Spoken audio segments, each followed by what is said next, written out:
ఆరుగాలం శ్రమించే రైతన్నలను నష్టపోనివ్వమని మంత్రి డోలా శ్రీ బాలవీరాంజనేయ స్వామి స్పష్టం చేశారు. ప్రకాశం జిల్లా కొండపి పొగాకు వేలం కేంద్రాన్ని ఆయన అధికారులు రైతులతో కలిసి పరిశీలించారు. వేలం ప్రక్రియను, పొగాకు బేళ్లను పరిశీలించారు. రైతులతో మాట్లాడి సమస్యలు తెలుసుకున్నారు.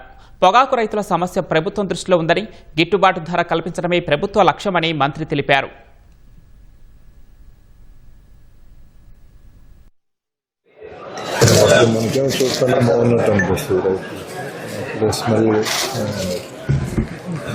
అంటే పొగాకు రైతుల ఇబ్బందుల విషయం ప్రభుత్వం దృష్టిలో ఉంది.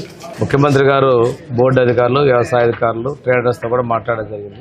ఆ రోజు ఇచ్చినటువంటి సూచనలు అమలు పరచాలనే ఉద్దేశంతో ప్రజాప్రతినిధులందరూ కూడా ఫ్లోర్ విజిట్ చేసి దీని గ్రౌండ్ రియాలిటీ కూడా ప్రభుత్వానికి తీసుకెళ్ళడం. ప్రధానంగా దీనిలో ఏంటంటే ట్రేడర్స్ ఒక మంచి గ్రేడ్ కూడా సీలింగ్ అనేది లేకుండా గ్రేడ్ ముందుకు తీసుకెళ్ళడం ఒకటి. బోర్డు అధికారులు గ్రామాల్లో సెలక్షన్ గ్రేడ్ ఆఫరింగ్ అనే దాన్ని తీసుకోవడం అనేది చేయటం, ఓబీడీలు తగ్గించడం. రైతు కష్టపడ్డాడు, సీజన్ బాగలేదు, అయినప్పటికీ కూడా ఎక్సెస్ క్రాప్ వచ్చినా కానీ ముందు ఆఫర్ చేసినటువంటి క్రాప్తో పాటు కొనాలనేది రైతుల డిమాండ్.